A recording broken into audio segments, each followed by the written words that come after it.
Hello friends, welcome to exam dias YouTube channel. So ನನ್ನ ಹೆಸರು ಗಿರೀಶ್ ಬಾಬು ಅಂತ ಹೇಳ್ಬಿಟ್ಟು.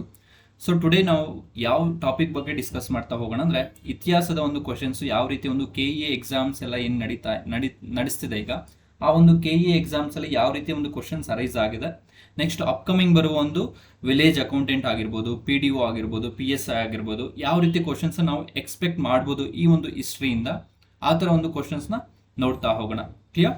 ಸೊ ನೋಡಿ, ಇಲ್ಲಿ ನಮ್ದು ಒಂದು ಆ್ಯಪ್ ಇದೆ, ಎಕ್ಸಾಮ್ ಡಯಾಸ್ ಆ್ಯಪ್ ಅಂತ ಹೇಳ್ಬಿಟ್ಟು. ಅದರಲ್ಲಿ ನಿಮಗೆ ಟೆಸ್ಟ್ ಸೀರೀಸ್ ಎಲ್ಲ ಸಿಗುತ್ತೆ, ಸಬ್ಜೆಕ್ಟ್ ವೈಸ್ ಟೆಸ್ಟ್ ಸೀರೀಸ್ ಸಿಗುತ್ತೆ, ಮತ್ತೆ village accountant related model paper ಸಿಗುತ್ತೆ, ನೆಕ್ಸ್ಟ್ ಡೈಲಿ ಕರೆಂಟ್ ಅಫೇರ್ಸ್ ಸಿಗುತ್ತೆ, ನೆಕ್ಸ್ಟ್ KEಯಲ್ಲಿ ಏನೇನು ಎಕ್ಸಾಮ್ಸ್ ನಡೆದಿದೆ ಎಲ್ಲ ಒಂದು ಕ್ವಶನ್ ಪೇಪರ್ನ ಒಂದು ಡೀಟೇಲ್ಸು ನಿಮಗೆ ಸಿಗುತ್ತೆ.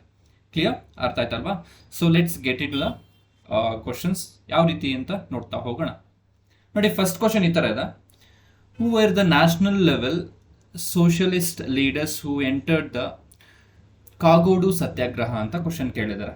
ಅಂದರೆ ಕಾಗೋಡು ಸತ್ಯಾಗ್ರಹದಲ್ಲಿ ಭಾಗವಹಿಸಿದ ರಾಷ್ಟ್ರ ಮಟ್ಟದ ಸಮಾಜವಾದಿ ನಾಯಕರು ಯಾರು ಅಂತ ಕ್ವಶನ್ ಕೇಳಿದ್ದಾರೆ. ಅಂದರೆ ಯಾರು ಸಮಾಜವಾದಿ ನಾಯಕರು, ಯಾವುದರಲ್ಲಿ ಅಂದರೆ ಕಾಗೋಡು ಸತ್ಯಾಗ್ರಹ ಅಂತ ಹೇಳ್ಬಿಟ್ಟು.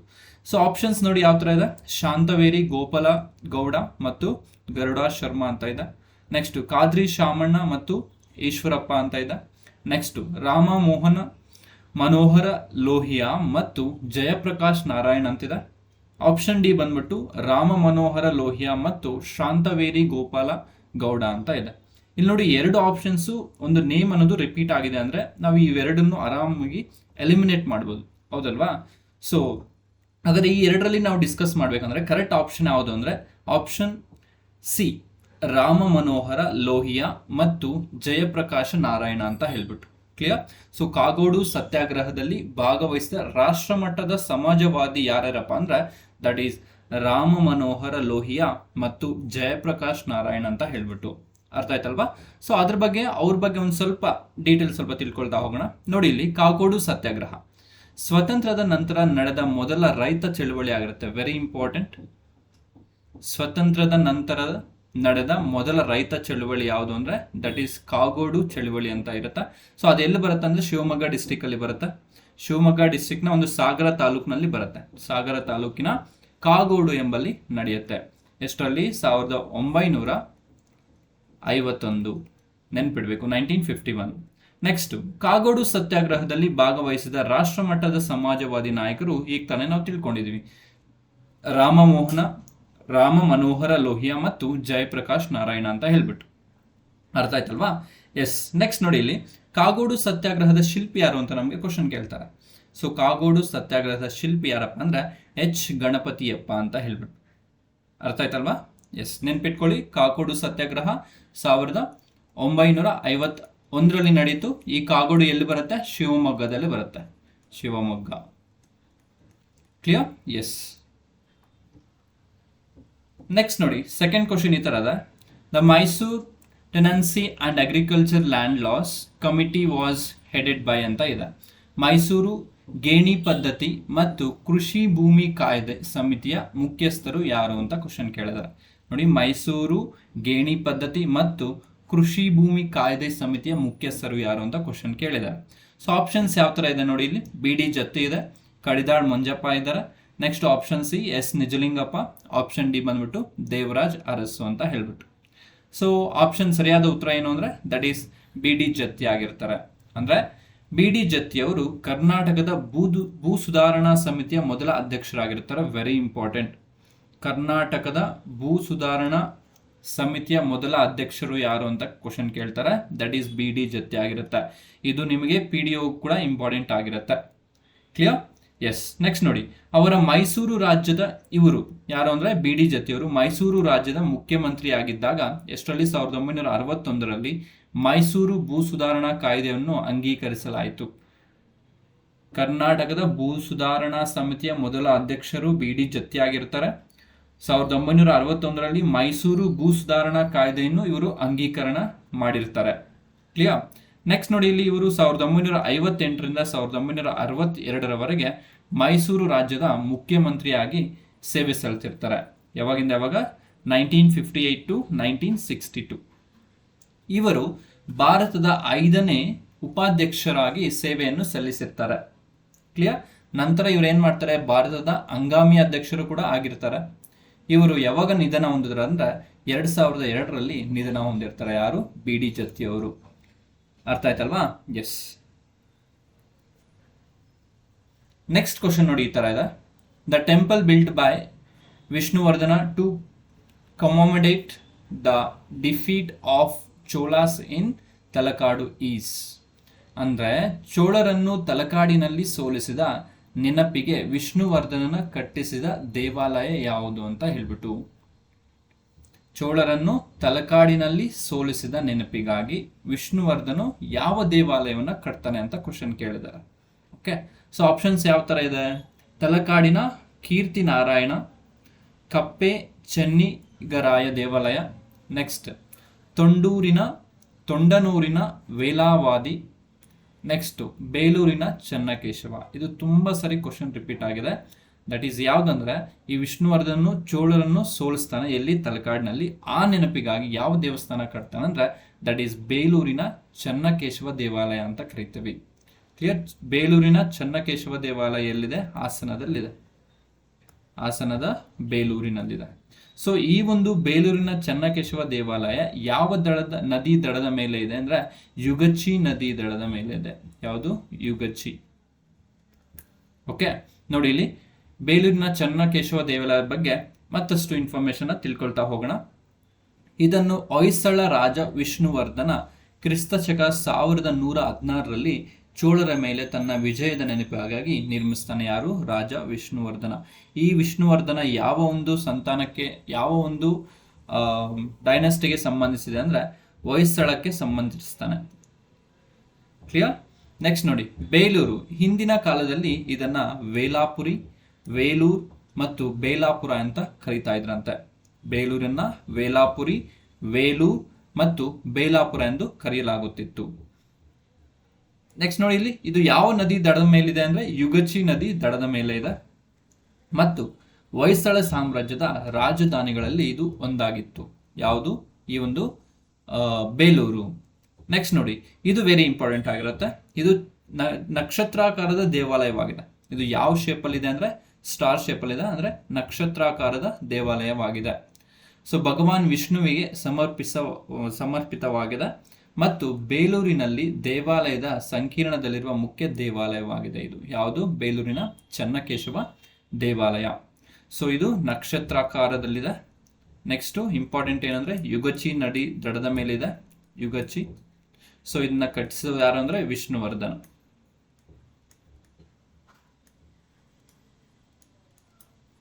ಕ್ಲಿಯರ್? ಅರ್ಥ ಆಯ್ತಲ್ವಾ? ಎಸ್. ನೆಕ್ಸ್ಟ್ ನೋಡಿ,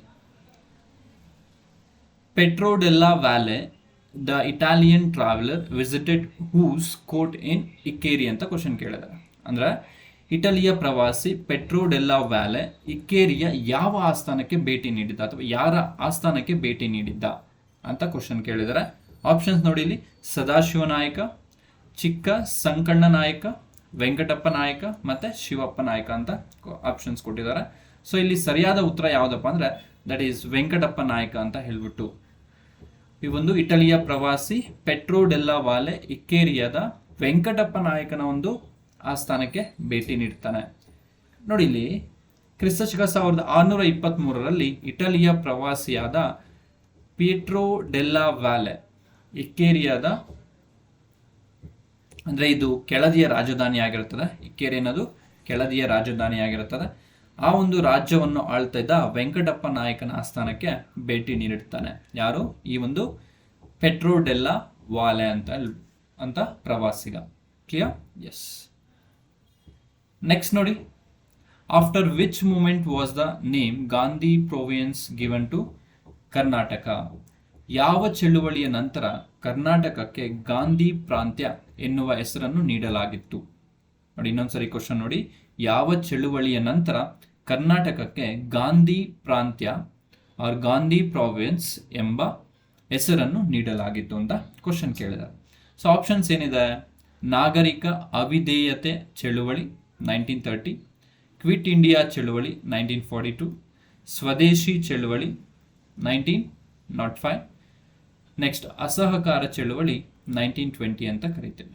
ಸೊ ಸರಿಯಾದ ಉತ್ತರ ಯಾವುದು ಅಂದರೆ ದಟ್ ಈಸ್ ನಾಗರಿಕ ಅವಿಧೇಯತೆ ಚಳುವಳಿ ಅಂತ ಹೇಳ್ಬಿಟ್ಟು 1930ರಲ್ಲಿ ನಡೆಯುತ್ತೆ ಇದು. ಕ್ಲಿಯರ್? ಸೊ ಮತ್ತಷ್ಟು ಇನ್ಫಾರ್ಮೇಶನ್ ನೋಡ್ತಾ ಹೋಗೋಣ. ಗಾಂಧೀಜಿಯವರು 1930ರಲ್ಲಿ ನಾಗರಿಕ ಅವಿಧೇಯತೆ ಅಥವಾ ಅಸಹಕಾರ ಚಳುವಳಿಯನ್ನು ಪ್ರಾರಂಭಿಸ್ತಾರೆ. ಎಷ್ಟರಲ್ಲಿ? 1930ರಲ್ಲಿ. ಕರ್ನಾಟಕದ ಜನರು ಭಾಗವಹಿಸಿದರು ಮತ್ತು ರಾಜ್ಯವನ್ನು ಗಾಂಧಿ ಪ್ರಾಂತ್ಯ ಎಂದು ಉಲ್ಲೇಖಿಸಲಾಯಿತು. ಆಗ ಬ್ರಿಟಿಷ್ ಗವರ್ನರ್ ಬೊಂಬಾಯಿಯಲ್ಲಿ ತಮ್ಮ ವರದಿಯನ್ನು ಮಂಡಿಸ್ತಾರೆ. ಕರ್ನಾಟಕವು ಅಂದರೆ ಏನಂತ ಮಂಡಿಸ್ತಾರೆ ಅಂದರೆ ಕರ್ನಾಟಕವು ಗುಜರಾತ್ಗಿಂತ ವೇಗವಾಗಿ ಚಲಿಸುತ್ತಿದೆ ಅಂತ ಒಂದು ವರದಿಯನ್ನು ತಲುಪಿಸ್ತಾನೆ ಬ್ರಿಟಿಷ್ ಗವರ್ನರ್. ಕ್ಲಿಯರ್? ನೋಡಿ, ಇಲ್ಲಿ ಈ ಇಸ್ವಿಗಳೆಲ್ಲ ಇಂಪಾರ್ಟೆಂಟ್ ಆಗಿರುತ್ತೆ, ಇಯರ್ಸ್ ಎಲ್ಲ. ನಾಗರಿಕ ಅವಿಧೇಯತೆಯ ಚಳವಳಿ 1930, ಕ್ವಿಟ್ ಇಂಡಿಯಾ ಚಳವಳಿ ದಟ್ ಈಸ್ 1942, ಸ್ವದೇಶಿ ಚಳವಳಿ 1905ರಲ್ಲಿ, ಅಸಹಕಾರ ಚಳವಳಿ 1920ರಲ್ಲಿ ನಡೆಯುತ್ತೆ. ಕ್ಲಿಯರ್? ಎಸ್. ನೆಕ್ಸ್ಟ್ ಕ್ವಶನ್ ನೋಡಿ, ಈ ಥರದ. Who said I can spoil their resources from the land but I can not dry up the sea. ನಾನು ಭೂಮಿಯಿಂದ ಅವರ ಸಂಪನ್ಮೂಲಗಳನ್ನು ಹಾಳು ಮಾಡಬಹುದು, ಆದರೆ ನಾನು ಸಮುದ್ರವನ್ನು ಒಣಗಿಸಲು ಸಾಧ್ಯವೇ ಇಲ್ಲ ಅಂತ ಯಾರೋ ಒಬ್ರು ಹೇಳ್ತಾರೆ. ಅದು ಯಾರು ಅಂತ ಕ್ವಶನ್ ಕೇಳಿದೆ. ನೋಡಿ, ಈ ಥರ ಒಂದು ಕ್ವಶನ್ಸ್ ನಾವು ಎಕ್ಸ್ಪೆಕ್ಟ್ ಮಾಡ್ಬೋದು, ಯಾಕಂದರೆ ಈಗ ಸ್ವಲ್ಪ ಡೀಟೇಲ್ ಆಗಿ ಕೇಳ್ತಿದ್ದಾರೆ. ಸೊ ಇನ್ ಡೆಪ್ತ್ ಹೋಗ್ಬಿಟ್ಟು ಕ್ವಶನ್ ಪೇಪರ್ ತೆಗಿತಿದ್ದಾರೆ. So we can expect all those questions. Okay, so ನೋಡಿ, ಕ್ವಶನ್ ಇನ್ನೊಂದ್ಸರಿ ಅರ್ಥ ಮಾಡ್ಕೊಳ್ಳಿ. ನಾನು ಭೂಮಿಯಿಂದ ಅವರ ಸಂಪನ್ಮೂಲಗಳನ್ನು ಹಾಳು ಮಾಡಬಹುದು, ಆದರೆ ನಾನು ಸಮುದ್ರವನ್ನು ಒಣಗಿಸಲು ಸಾಧ್ಯವಿಲ್ಲ ಅಂತ ಯಾರೋ ಒಬ್ರು ಹೇಳ್ತಾರೆ. ಅದು ಯಾರಪ್ಪ ಅಂದರೆ ಆಪ್ಷನ್ಸ್ ನೋಡಿ ಇಲ್ಲಿ: ಟಿಪ್ಪು ಸುಲ್ತಾನ್, ಜಮಾನ್ ಶಾ, ಹೈದರ್ ಅಲಿ, ನಿಜಾಮ್ ಅಂತ ಹೇಳ್ಬಿಟ್ಟು. ಸೊ ಇಲ್ಲಿ ಆಪ್ಷನ್ ಸಿ ಹೈದರ್ ಅಲಿ ಅನ್ನೋದು ಸರಿಯಾದ ಉತ್ತರ ಆಗಿರುತ್ತೆ. ಸೊ ಏನಂದ್ರೆ, ನಾನು ಭೂಮಿಯಿಂದ ಅವರ ಸಂಪನ್ಮೂಲಗಳನ್ನು ಹಾಳು ಮಾಡಬಹುದು, ಆದರೆ ನಾನು ಸಮುದ್ರವನ್ನು ಒಣಗಿಸಲು ಸಾಧ್ಯವಿಲ್ಲ ಎಂದು ಹೈದರ್ ಅಲಿ ಹೇಳ್ತಾನೆ. ಸೊ ಮತ್ತಷ್ಟು ಇನ್ಫಾರ್ಮೇಶನ್ ನೋಡಿ ಇಲ್ಲಿ: ಮೈಸೂರಿನ ಸುಲ್ತಾನ್ ಹೈದರ್ ಅಲಿ ಕೃಷ್ಣರಾಜ ಒಡೆಯರ್ ಟು ಅಂದರೆ 2ನೇ ಕೃಷ್ಣರಾಜ ಒಡೆಯರ್ ಅವರ ಉತ್ತರಾಧಿಕಾರಿ ಆಗಿರ್ತಾರೆ. ಅವನ ಆಳ್ವಿಕೆಯು 1761ರಿಂದ 1782ವರೆಗೆ ಇತ್ತು. ಆಂಗ್ಲೋ ಮೈಸೂರು ಯುದ್ಧಗಳಲ್ಲಿ ಹೈದರಾಬಾದಿನ ನಿಜಾಮರು ಹೈದರ್ ಅಲಿ ಮತ್ತು ಟಿಪ್ಪು ಸುಲ್ತಾನ್ ವಿರುದ್ಧ ಹೋರಾಡಲು ಬ್ರಿಟಿಷರೊಂದಿಗೆ ಪತ್ರ ವ್ಯವಹಾರ ನಡೆಸಿರ್ತಾರೆ. ಕ್ಲಿಯರ್? ಅರ್ಥ ಆಯ್ತಲ್ವಾ? ಎಸ್. ನೆಕ್ಸ್ಟ್ ಕ್ವಶನ್ ನೋಡಿ, ಈ ತರ ಇದೆ: who among the following consider as Gandhi of Karnataka? So ಕೆಳಗಿನವರಲ್ಲಿ ಯಾರನ್ನು ಕರ್ನಾಟಕದ ಗಾಂಧಿ ಅಂತ ಕರೀತಾರೆ ಅಂತ ನಮ್ಗೆ ಕ್ವಶನ್ ಕೇಳಿದ್ದಾರೆ. So among the following is consider as Gandhi of Karnataka. So options ಏನಿದೆ: ಮೈಲಾರ ಮಹದೇವಪ್ಪ ಇದೆ, ಆಪ್ಷನ್ ಬಿ ಆಲೂರು ವೆಂಕಟರಾಯರು ಇದೆ, ಆಪ್ಷನ್ ಸಿ ಹರ್ಡೀಕರ್ ಮಂಜಪ್ಪ ಇದೆ, ಆಪ್ಷನ್ ಡಿ ಸಿದ್ದಪ್ಪ ಕಂಬಳ್ಳಿ ಅಂತ ಇದೆ. ಸೊ ನೋಡಿ, ಇಲ್ಲಿ ಸರಿಯಾದ ಉತ್ತರ ಏನಂದ್ರೆ ಹರ್ಡೀಕರ್ ಮಂಜಪ್ಪ ಅಂತ ಹೇಳ್ಬಿಟ್ಟು. ಸೊ ಏನು ಇದೆ ಹರ್ಡೀಕರ್ ಮಂಜಪ್ಪ ಬಗ್ಗೆ ಇನ್ಫಾರ್ಮೇಶನ್ ನೋಡ್ತಾ ಹೋಗೋಣ. ಕರ್ನಾಟಕದ ಗಾಂಧಿ ಅಂತ ಕರೀತಾರೆ. Very very important. ತುಂಬಾ ಒಂದು ಕ್ವಶನ್ ಪೇಪರ್ ಅಲ್ಲಿ ಇದು ಕ್ವಶನ್ ಆಗಿದೆ, ಕರ್ನಾಟಕದ ಗಾಂಧಿ ಅಂತ ಯಾರನ್ನ ಕರೀತಾರೆ ಅಂತ ಹೇಳ್ಬಿಟ್ಟು. That is Hardekar Manjappa. Clear? Yes. Next ನೋಡಿ, ಹರ್ಡೀಕರ್ ಮಂಜಪ್ಪ ಬಗ್ಗೆ ಮತ್ತಷ್ಟು ಇನ್ಫಾರ್ಮೇಶನ್ ನೋಡ್ತಾ ಹೋಗೋಣ. ಹರ್ಡೀಕರ್ ಮಂಜಪ್ಪ ಅವರನ್ನು ಕರ್ನಾಟಕದ ಗಾಂಧಿ ಅಂತ ಕರೀತಾರೆ. ಅವರು ಕನ್ನಡ ಮಾತನಾಡುವ ವಿವಿಧ ಪ್ರದೇಶಗಳಿಗೆ ದೊಡ್ಡ ಕೊಡುಗೆ ನೀಡಿದ್ದಾರೆ. ಯಾರು? ಹರ್ಡೀಕರ್ ಮಂಜಪ್ಪ. ಅವರು ಸ್ವದೇಶಿ ಚಳುವಳಿಯಂತಹ ಸ್ವತಂತ್ರ ಹೋರಾಟಗಳಲ್ಲಿ ಭಾಗವಹಿಸಿದ್ದಾರೆ. ಈ ಸಮಯದಲ್ಲಿ ಅವರು ಬಾಲಗಂಗಾಧರ ತಿಲಕ್ ರಾಜಕೀಯ ಸಿದ್ಧಾಂತದತ್ತ ಹೆಚ್ಚು ಒಲವನ್ನು ಹೊಂದಿರ್ತಾರೆ. ಯಾರು? ಈ ಒಂದು ಹರ್ಡೀಕರ್ ಮಂಜಪ್ಪ. ಅರ್ಥ ಆಯ್ತಲ್ವಾ? ನೆಕ್ಸ್ಟ್ ನೋಡಿ, ಮೈಲಾರ ಮಹದೇವಪ್ಪ ಇದೆ ಆಪ್ಷನ್ ಅಲ್ಲಿ. ಅವ್ರ ಬಗ್ಗೆನೂ ಸ್ವಲ್ಪ ಒಂದು ಇನ್ಫಾರ್ಮೇಶನ್ ತಿಳ್ಕೊಳ್ತಾ ಹೋಗೋಣ. ಮೈಲಾರ ಮಹದೇವಪ್ಪ ಕರ್ನಾಟಕದ ಹಾವೇರಿ ಜಿಲ್ಲೆಯ ಸ್ವತಂತ್ರ ಹೋರಾಟಗಾರ ಆಗಿರ್ತಾರೆ. 1930ರಲ್ಲಿ ಮಹಾತ್ಮ ಗಾಂಧಿಯವರೊಡನೆ ಉಪ್ಪಿನ ಸತ್ಯಾಗ್ರಹದಲ್ಲಿ ಭಾಗವಹಿಸಿದ ಒಬ್ಬ ಹೋರಾಟಗಾರ ಆಗಿರ್ತಾರೆ. ಯಾರು? ಮೈಲಾರ ಮಹದೇವಪ್ಪ. ಇವರು ಮೈಸೂರು ರಾಜ್ಯದ ಏಕೈಕ ಪ್ರತಿನಿಧಿ ಆಗಿರ್ತಾರೆ ಆ ಒಂದು ಸತ್ಯಾಗ್ರಹದಲ್ಲಿ. ನೆಕ್ಸ್ಟ್, ಉಪ್ಪಿನ ಸತ್ಯಾಗ್ರಹವು ಪ್ರಮುಖವಾಗಿ ಕರ್ನಾಟಕದ ಅಂಕೋಲದಲ್ಲಿ ನಡೆಯಿತು. ಎಲ್ಲಿ? ಕರ್ನಾಟಕದ ಅಂಕೋಲದಲ್ಲಿ ನಡೆಯುತ್ತೆ. ಅಲ್ಲಿ ಜನರು ಉಪ್ಪಿನ ಮೇಲೆ ತೆರಿಗೆಯನ್ನು ವಿರೋಧಿಸಿ ಉಪ್ಪನ್ನು ತಯಾರಿಸ್ತಾರೆ. ಕ್ಲಿಯರ್? ಆ ಉಪ್ಪಿನ ಸತ್ಯಾಗ್ರಹದಲ್ಲಿ ಗಾಂಧೀಜಿಯೊಡನೆ ಭಾಗವಹಿಸಿದ ಕರ್ನಾಟಕದ ವ್ಯಕ್ತಿ ಯಾರು ಅಂದ್ರೆ ದಟ್ ಈಸ್ ಮೈಲಾರ ಮಹದೇವಪ್ಪ ಅಂತ ನಮಗೆ ಗೊತ್ತಿರಬೇಕು. ಅರ್ಥ ಆಯ್ತಲ್ವಾ? ಎಸ್. ನೆಕ್ಸ್ಟ್ ನೋಡಿ, ಆಪ್ಷನ್ ಅಲ್ಲಿ ನಮಗೆ ಆಲೂರು ವೆಂಕಟರಾವ್ ಅವ್ರ ಬಗ್ಗೆ ಇತ್ತು. ಅವ್ರ ಬಗ್ಗೆ ಸ್ವಲ್ಪ ಒಂದು ಇನ್ಫಾರ್ಮೇಶನ್ ತಿಳ್ಕೊಳ್ತಾ ಹೋಗೋಣ. ರಾಜ್ಯದಲ್ಲಿ ಕರ್ನಾಟಕ ಏಕೀಕರಣ ಚಳುವಳಿಯನ್ನು ಕೈಗೊಂಡು ಹೆಸರುವಾಸಿಯಾಗಿರ್ತಾರೆ ಇವರು. ಅವರನ್ನು ಕರ್ನಾಟಕದ ಕುಲಪುರೋಹಿತ ಅಂತ ಕರೀತಾರೆ. Very important. ಕರ್ನಾಟಕದ ಕುಲಪುರೋಹಿತ ಅಂತ ಯಾರನ್ನ ಕರೀತಾರೆ ಅಂತ ಕ್ವಶನ್ ಕೇಳಿದ್ದಾರೆ. ಸೊ ಇಲ್ಲಿ ಸ್ಟಾರ್ ಮಾರ್ಕ್ ಹಾಕೊಳ್ಳಿ. ಸೊ ಯಾರು ಅಂದ್ರೆ ದಟ್ ಈಸ್ ಆಲೂರು ವೆಂಕಟರಾವ್ ಅನ್ನೋ ಒಬ್ಬ ವ್ಯಕ್ತಿ. ನೆಕ್ಸ್ಟ್, ಜಯ ಕರ್ನಾಟಕ ಪತ್ರಿಕೆಯನ್ನು ಆರಂಭಿಸ್ತಾರೆ. ಜಯ ಕರ್ನಾಟಕ ಪತ್ರಿಕೆಯನ್ನು ಆರಂಭಿಸಿದ್ದು ಆಲೂರು ವೆಂಕಟರಾಯ್ ಅವರು. ಕರ್ನಾಟಕದ ಕುಲಪುರೋಹಿತರಂತ ಕರೆಯೋದು ಕೂಡ ಆಲೂರು ವೆಂಕಟರಾಯ್ ಅವ್ರನ್ನೇ. ಓಕೆ. ನೆಕ್ಸ್ಟ್, ಕರ್ನಾಟಕ ಗತಾ ವೈಭವ ಆಲೂರು ವೆಂಕಟರಾವ್ ಅವರ ಪುಸ್ತಕ ಆಗಿರುತ್ತೆ. ಸೊ ಇವರ ಪುಸ್ತಕ ಪತ್ರಿಕೆ ಯಾವುದು? ಜಯ ಕರ್ನಾಟಕ. ಪುಸ್ತಕ ಯಾವುದಂದ್ರೆ ಕರ್ನಾಟಕ ಗತಾ ವೈಭವ ಅಂತ ಇರುತ್ತೆ. ಅರ್ಥ ಆಯ್ತಲ್ವಾ? ಎಸ್. ನೆಕ್ಸ್ಟ್ ನೋಡಿ, ಸಿದ್ದಪ್ಪ ಕಂಬ್ಳಿ. ಸಿದ್ದಪ್ಪ ಕಂಬ್ಳಿ ಅಂತ ಒಬ್ಬ ಹೋರಾಟಗಾರ ಬರ್ತಾರೆ. ಇವ್ರ ಬಗ್ಗೆ ಸ್ವಲ್ಪ ಒಂದು ಇನ್ಫಾರ್ಮೇಶನ್ ತಿಳ್ಕೊಳ್ತಾ ಹೋಗೋಣ. ಮೊದಲ ಕರ್ನಾಟಕ ಏಕೀಕರಣ ಸಮ್ಮೇಳನದ ಅಧ್ಯಕ್ಷತೆಯನ್ನು ಸರ್ ಸಿದ್ದಪ್ಪ ಕಂಬ್ಳಿ ಅವರು ವಹಿಸಿರ್ತಾರೆ. ಕರ್ನಾಟಕ ಏಕೀಕರಣ ಸಮ್ಮೇಳನದ ಅಧ್ಯಕ್ಷತೆ ಅಂದ್ರೆ ಮೊದಲ ಕರ್ನಾಟಕ ಏಕೀಕರಣ ಸಮ್ಮೇಳನದ ಅಧ್ಯಕ್ಷತೆಯನ್ನು ಇವರು ವಹಿಸಿರ್ತಾರೆ. ಸಿದ್ದಪ್ಪ ಕಂಬ್ಳಿ, ಗುದ್ಲೆಪ್ಪ ಹಳ್ಳಿಕೇರಿ, NS ಹರ್ಡಿಕರ್, ಮೈಲಾರ ಮಹದೇವಪ್ಪ, ಹೊಸಮನಿ ಸಿದ್ದಪ್ಪ, ಅಂದಾನಪ್ಪ ದೊಡ್ಡಮೇಟಿ, ಉಮಾಬಾಯಿ ಕುಂದಾಪುರ, ಕೃಷ್ಣಬಾಯಿ ಪಣಜೀಕರ ಮುಂತಾದ ಕರ್ನಾಟಕ ಅನೇಕ ಸ್ವತಂತ್ರ ಹೋರಾಟಗಾರರು ಅಸಹಕಾರ ಚಳುವಳಿಯಲ್ಲಿ ಭಾಗವಹಿಸಿರ್ತಾರೆ. ಕ್ಲಿಯರ್? ಎಸ್. ನೆಕ್ಸ್ಟ್ ನೋಡಿ, ನೆಕ್ಸ್ಟ್ ಕ್ವಶನ್ ಈ ತರ ಇದೆ. 8ನೇ question. 1924 Belgaum session of the Indian National Congress was presided over by. ಅಂದ್ರೆ 1924 ಬೆಳಗಾವಿ ಅಖಿಲ ಭಾರತ ರಾಷ್ಟ್ರೀಯ ಕಾಂಗ್ರೆಸ್ ಅಧಿವೇಶನವನ್ನು ವಹಿಸಿದವರು, ಅಧ್ಯಕ್ಷತೆ ವಹಿಸಿದವರು ಯಾರು ಅಂತ ಕ್ವಶನ್ ಕೇಳಿದ್ದಾರೆ. ಸೊ ಈ ಒಂದು ಬೆಳಗಾಂ ಅಧಿವೇಶನ ಎಷ್ಟರಲ್ಲಿ ನಡೀತು ಅಂತ ತುಂಬಾ ಸರಿ ಕ್ವಶನ್ ಕೇಳಿದ್ದಾರೆ. 1924ರಲ್ಲಿ. ಕ್ಲಿಯರ್? ನಮ್ಮ ಬೆಳಗಾವಿಯಲ್ಲಿ ನಡೀತಾ. ಆಪ್ಷನ್ ಏನಿದೆ? ಮೋತಿಲಾಲ್ ನೆಹರು ಇದೆ, RC ದಾಸ್ ಇದೆ, ಜವಾಹರ್ಲಾಲ್ ನೆಹರು ಇದೆ, ಮಹಾತ್ಮ ಗಾಂಧಿ ಇದ್ದಾರೆ. ಸೊ 1924ರಲ್ಲಿ ನಡೆದ ಇಂಡಿಯನ್ ನ್ಯಾಷನಲ್ ಕಾಂಗ್ರೆಸ್ ಒಂದು ಅಧ್ಯಕ್ಷತೆಯನ್ನು ವಹಿಸಿದವರು ಯಾರಪ್ಪ ಅಂದ್ರೆ ದಟ್ ಈಸ್ ಮಹಾತ್ಮ ಗಾಂಧಿಯವರು. ನೋಡಿ, ಇಲ್ಲಿ ಬೆಳಗಾವಿಯಲ್ಲಿ INCಯ 39ನೇ ಅಧಿವೇಶನವು ಡಿಸೆಂಬರ್ 26, 1924ರಂದು ನಡೆಯುತ್ತೆ. ಡಿಸೆಂಬರ್ 26, 1924ರಲ್ಲಿ ನಡೆಯುತ್ತೆ. ಎಷ್ಟನೇ ಅಧಿವೇಶನ? 39ನೇ ಅಧಿವೇಶನ. ಇವೆಲ್ಲ ಇಂಪಾರ್ಟೆಂಟ್ ಆಗಿರುತ್ತೆ. ಇಲ್ಲಿ ಎಷ್ಟರಲ್ಲಿ ನಡೀತು? 1924. ಎಷ್ಟನೇ ಅಧಿವೇಶನ? 39ನೇ ಅಧಿವೇಶನ. ಡೇಟ್ ಎಷ್ಟು? ಡಿಸೆಂಬರ್ 26. ಭಾರತೀಯ ರಾಷ್ಟ್ರೀಯ ಕಾಂಗ್ರೆಸ್ನ ಬೆಳಗಾವಿ ಅಧಿವೇಶನವು ಗಾಂಧೀಜಿಯವರ ಅಧ್ಯಕ್ಷತೆಯಲ್ಲಿ ನಡೆಯುತ್ತೆ. ಕ್ಲಿಯರ್? ಅರ್ಥ ಆಯ್ತಲ್ವಾ? ಎಸ್.